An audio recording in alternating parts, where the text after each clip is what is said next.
All right, welcome back for part two of chapter three.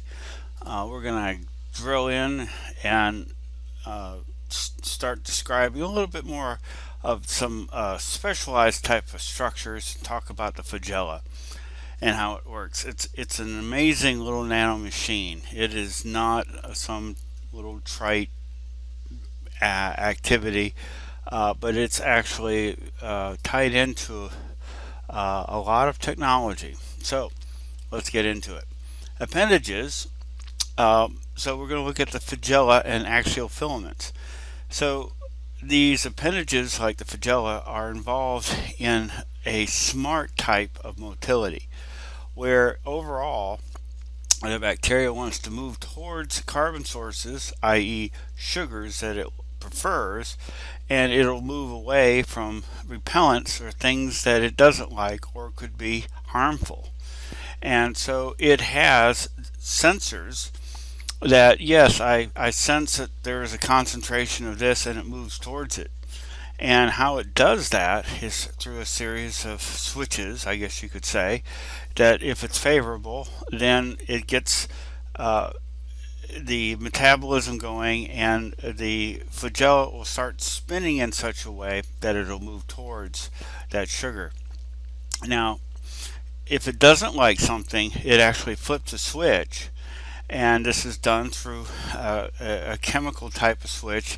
It detects a repellent, and it says, "Oh, this is not good." It's very smart, and then it reverses the flagella, and it'll start flip-flopping, at what they call a tumble, and it'll change direction. It senses that there's now a sugar that it likes. It turns the drive, flips the switch, and starts to move forward. So it's spinning the flagella the other way. We're going to talk about how this works. Let's look at the basic structure of the flagella. Now, this sits in the cytoplasmic membrane, these rings, so it's sitting almost friction-free. And then there's the basal body, which is this whole kind of mechanism, and outer and cell membrane, so it's built within that, and then it rotates one or two directions, and it rotates the flagella filament as a result. And you can actually attach this, and they've put a little piece of paper or something to this, and they can see it spinning around with the right type of treatment on the bacteria side. So this is pretty well studied. It's been around for a while, but the molecular aspects of this are pretty amazing, really. So first of all, let's go over some of the nomenclature, arrangement of the flagella, and the polar arrangement, where the flagella is attached at one or both ends of the cell. We call it mono, one. If you remember from anatomy, the word trick is a Latin term meaning hair. So it's one hair. Lophotrichus is a small bunch or tuft, sort of like a toupee or something, if you want to think of it. Lophotrichus is a bunch or tuft of flagella emerging from the same site. Amphitrichus, like ambidextrous. Amphi is at both poles of the cell, so it's amphi both, trick hair, and there's a condition where it's at both poles. Peritrichus means it's arranged all the way around the surface, so it's peritrichus. So those are the four words really associated with flagella, and it has an impact to the type of microorganisms that do this. And you can see the flagella all the way around, the peritrichus. We see the lophotrichus here. We see some E. coli, what appears to be with various, I would say, it looks like perhaps amphitrichus, and then monotrichus here. So quite interesting how the bacteria will use these to move around. And so the process by which they move is called chemotaxis. It's the movement of bacteria in response to a chemical signal. Now, the chemical signals are receptors, proteinaceous receptors of the cell. Once it gets something binding to it, it now makes a shape change, and then that triggers like a switch, or makes a process occur within the cell that causes a rotation of the flagella one way or the other. Positive chemotaxis, in other words, chemo is the ability to be attracted to, it's like taking a taxi to a chemical. Positive chemotaxis is the movement towards a favorable chemical stimulus. A negative chemotaxis is away, so that's like a repellent, of course. So that's a negative chemotaxis. A run is a rotation of flagella that moves it, propels it forward, and it's counterclockwise, and it results in the smooth, straightforward, linear direction. A tumble is now the flagella reversing, and it's now in the opposite direction, and it changes direction. How that happens is pretty cool, but let me show you how we can detect motility or chemotaxis. What we have here is a series of plates that have let's say 0.4, 0.5% agarose. So it's pretty gloppy. It's like jello, even more watery than jello. And you inoculate the plate with the bacteria and you incubate. So it may have a carbon source embedded in it. It's a minimal media of some kind. And we add a carbon source and it moves out. You can see the swarm, this chemotaxis, this area here, really very defined. It's bacteria moving in such numbers that you can see it swarming. And then some of these are just not very good attractants, and it just sits there. And so it's not attracted to it. So we can either define it as it's not motile bacteria, or it just doesn't like the carbon source. If it's the same organism and this is motile, then we know it's chemotaxis. It likes this sugar, but it does not like this sugar. So you can see it in a different way. You can do a stab in a tube that has 0.3 or 0.4% agarose. It's a really low amount, and it's pretty jiggly. But if you stab it and it just sits there at the stab, well, that didn't do so good. But if you let it go over time, and this one you stabbed it, you can see it swarming out from the center, then we know it's motile and it likes that particular sugar.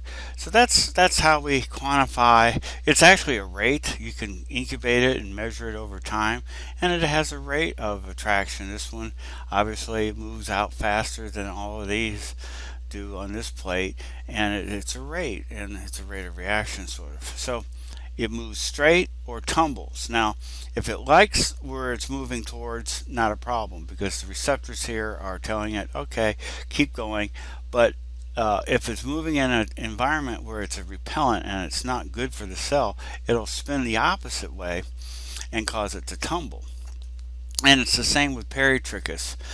They all kind of weave together to form, and a tumble, they all kind of just flail around all the way around. But let me show you sort of what I'm talking about, how this actually occurs with tumbles and runs. So the idea is it's going to change direction. If it doesn't like it, let's say this is ultimately where it needs to go, and it's moving and it's not really getting what it needs, it tumbles, and then it moves randomly and it keeps going, well, it's still not good, tumbles, and then ultimately through the tumbling it moves in the direction that it wants, in the gradient that it's attracted to. And that's really what's happening as far as the chemical signals that provide this. But how? By spinning the flagella, let's say the monotrichous one, just the simplest one. And the way I like to look at it is I liken it to a rope. Could be a rope that one uses at a marina or something.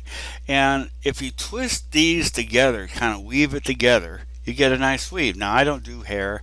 If I had hair, I'd love to be able to weave, but I can't because I don't have any hair. But anyhow, the idea is you weave these together in a direction. So all of these. Now, everyone knows, this is common sense, if you twist this in the direction that the weave has been formed, that's going to get tighter. And so once you weave these together and you keep spinning the rope in the direction of the weave, you notice that the rope's going to get just a little bit smaller diameter wise because it's getting tighter and it's weaving. But if you spin it in the opposite direction, then it starts to unwind, and these pieces will go out and flail everywhere, And I tried to show that a little bit with the rope. It's just kind of flailing, and that's a tumble. It really is that simple. It's the fibers that make up the flagella will unravel, and it will start to, at the nanoscale, start to flail because it's unraveling it. But if you change the direction and move it in the opposite direction, it'll get tighter. All of this will wind back up, and it becomes just like a motor, and all of this just as straight as an arrow, and it's spinning, and it's literally just like a prop on a ship, and the flagella will move forward. So you can see the receptors, it's always tied into the metabolism, and once the receptor triggers a pathway, it depends on how the chemical reaction occurs, but it will cause the flagellum to spin in one direction or another depending on what's being satisfied in the chemical or the biochemical pathway. Now, I'm not going to go into the detail of that. I just wanted you to know that it's tied into its ability to acquire and utilize those sugars because, well, it's expensive to do those things. Okay, so I hope that made sense. So we found out now that it moves depending on the type, peritrichus and all that. It's still the basic where they wind up together, it makes it smoother, it moves forward. If it unwinds, it flails and it changes direction. That's called a tumble, and it'll move in a gradient fashion to where it wants to go. And so that's what's going. Now, periplasmic flagella, spirochetes, corkscrew-shaped bacteria possess an unusual. Now, this is an interesting word. I left it in here, but wriggly. Now, there was a wiggly piggly that I went to, but that's not the same. I don't want you to get um, uh, confused with that. Wriggly mode of locomotion due to periplasma. So it kind of wriggles. So the outer part spins, but the inner part stays still. So I guess that's what they call a wriggle. But anyhow, periplasmic flagella, also called axial filament, the internal flagellum enclosed in the space between the cell wall and the cytoplasmic membrane. That's just a fancy way, I'll show you a diagram here, that as it rotates, you can see the endoflagella rotating, and the outer part actually does the spinning. And the only way I can kind of view this, and it looks a little complicated, but it's not. It's like an auger. If you've ever used one, it's like using a corkscrew into the ground. The outer part spins, as you can see here, but the inner core stays still. And that's how it moves. And they can zip pretty fast. And I guess depending on which way they spin. But they literally can auger or screw themselves right into the tissue. And it can do it pretty quickly. So the appendages for attachment or channel formation are Fimbriae, and these are like little bristle-like fibers that sprout off at the surface of many bacteria cells, allowing tight adhesion between the Fimbriae and the epithelial cells, allowing the bacteria to colonize.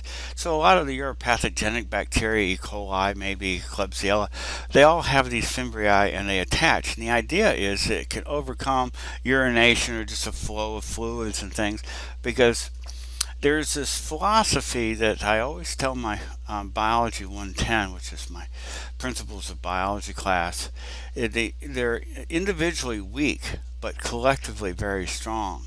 So if you've ever tried to take two phone books and interweave the pages, once you've interweaved the pages, now you can pull two pages apart, no problem at all. I mean, it doesn't take anything.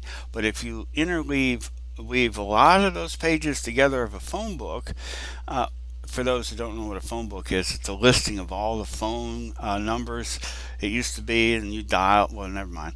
Anyhow, you take these big phone books and you interweave the papers, and then you try to pull the two books apart. You can't, because individually weak, but collectively, because of the electrostatic or the hydrogen forces, it holds. So a collectively number of these holds really quite steadfast. So it is the culmination of charge that causes these to stick and overcome some of the clearing mechanisms, because the Fimbriae, again, just like the pages of a phone book, collectively they can stick pretty well. And so you can see the pili are much thicker. I think we've already talked about that. And the fimbriae are small hair-like projections. But that's, you've seen the little geckos walking up the walls and things. The geckos can do that because it's got thousands and thousands of these little fibers that stick out and has that hydrogen, that electrostatic attraction. And each one of those start sticking, I guess you could say, individually weak, but collectively that gecko can walk right up the wall, defying gravity, but which is really not, because each of those little fibers that are sticking out are contributing to that collective force to allow it to do that. And this is what happens here. So a channel formation, pili and nanotubes. Pilus is single, pili or plural, used in conjugation. So it's like putting a special like straw between two cells.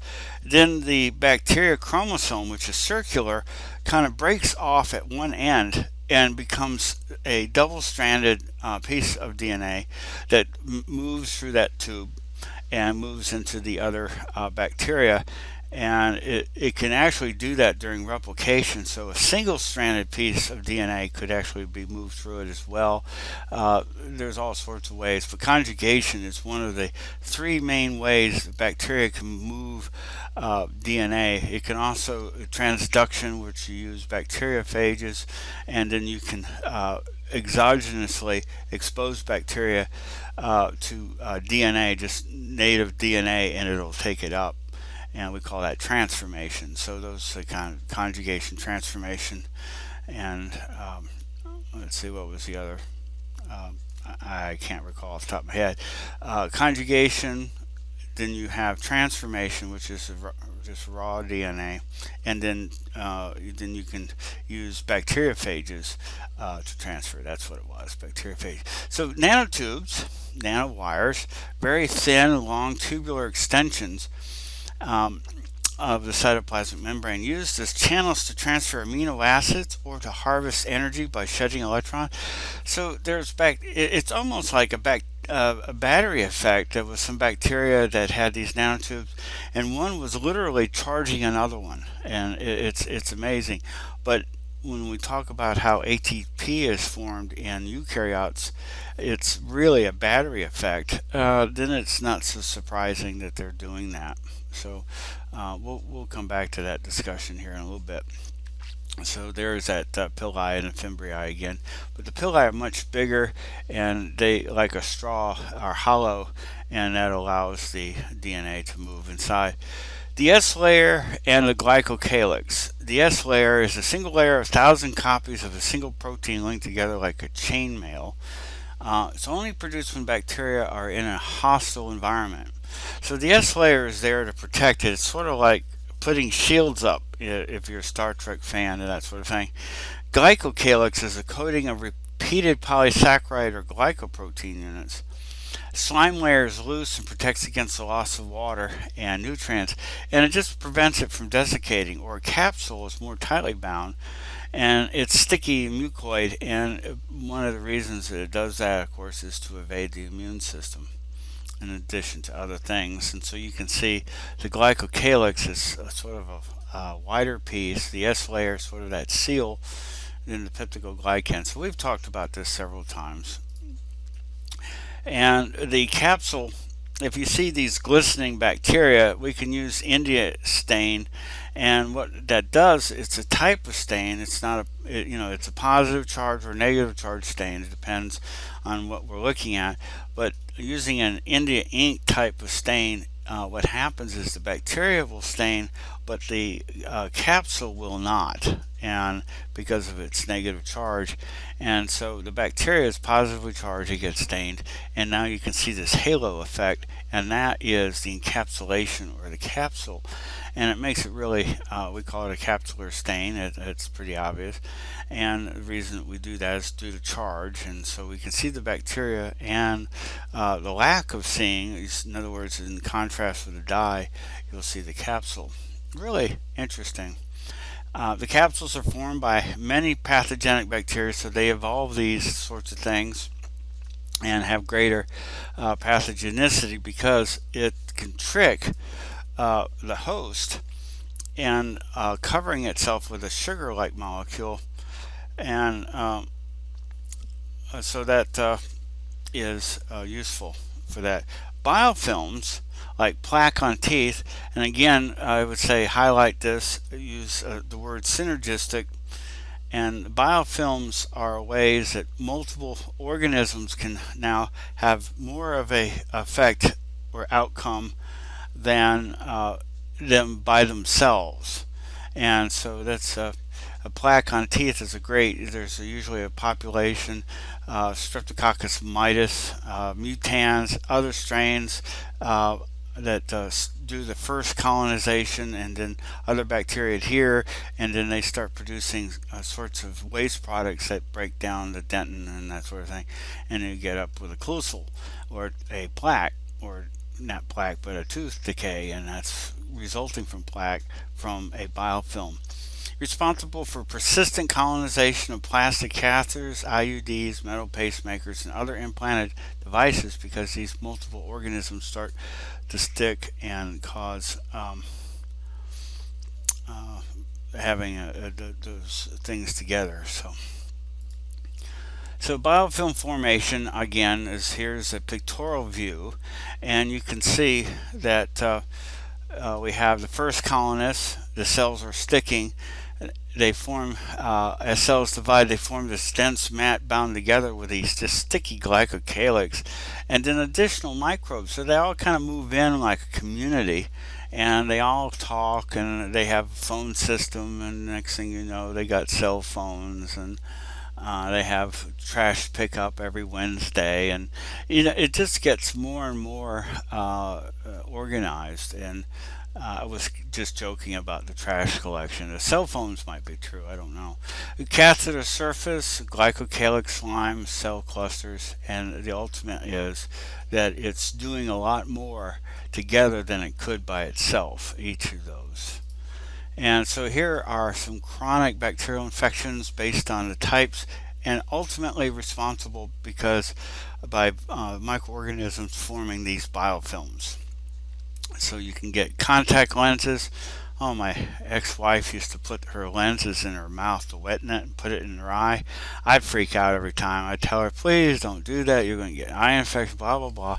Anyhow, lest I digress. Endotracheal tubes. You trach someone, and you got to make sure that they're clean, and we're not introducing all sorts of nastiness in those sorts of things. The vascular central catheters, so we put those in like a PICC line, and you want to make sure that we're not. PICC lines usually. Your patients can go home with those. It's ripe for infection, and you have to make sure that those things are flushed and cleaned and blah blah blah. And so there you go. Prosthetic cardiac valves and things. Anything that it's been outside that was going in, and we didn't do a good job cleaning it or prepping it, we might have problems. You could have a catheter in the arm. Again, it may be sitting there a long time. We wear those. Patients, is leaning on it and playing ping pong and all sorts of stuff, and it moving around, and it can have problems. You can have urinary catheters. Of course, you're in an area that's already kind of questionable as far as the aseptic aspect of it is, and it's moving around, and it's being dealt with waste products, and depending on what kind of medications they are on, it may be secreting sugars to go in the urine, which normally don't, and really up the ante for microbial growth. We're seeing this with diabetic patients. There are certain types of products that one way of getting sugars out of the blood is to literally pass it through the kidneys and out through the urine, and you're making things. We just talked about bacteria being attracted to sugars. Well, if you're putting it in the urine, which normally aren't there, you can really come up with infections. Now, orthopedic implants, these are screws that go in the legs, and my wife broke her ankle and had her knee done at one time, and she has 15 screws in her ankle on one side and the other together. I guess it's not going anywhere. They shouldn't have put the two ankles together. No, I'm just joking. It was just one. Of course, there's the two. The one, it was a bilateral break, and so they had to go in and fix it from both sides. She's doing great. Anyhow, so osteomyelitis of bones and various types of infections that can go, the surgical sites and chronic wounds and the like. So it's up to us to make sure that we try to clean and use aseptic technique whenever it's possible and autoclave. And it's really tough. Now, there's a paper I'm going to post. I'm having a little trouble locating it, and I'll find it and I'll post it. It's just one of those reads. I think it's one of those important papers. It really does a great job discussing a biofilm, and so that will be in the supplemental reading materials that I'll put in the chapter. It's a great read, and there'll be it's an activity grade, so you have this separate sheet that allows you to record your comments as you go through it. Papers, especially sort of a review paper, this is sort of like a review paper, are really good because they don't spend a lot of time wasting your time. They cut to the chase, tell you exactly what's going on as a review. They cite the literature. Papers should be something you really look forward to reading. But as part of it is it shows you detail. Now, you don't have to learn any of these names or anything, but all I want you to do is just to see how intricate these relationships are with these other type of bacteria, and they now facilitate all these amazing activities when they communicate with one another to do something, and that is an essence of a biofilm. Okay, so again, I've been kind of blabbing a little bit of a long time.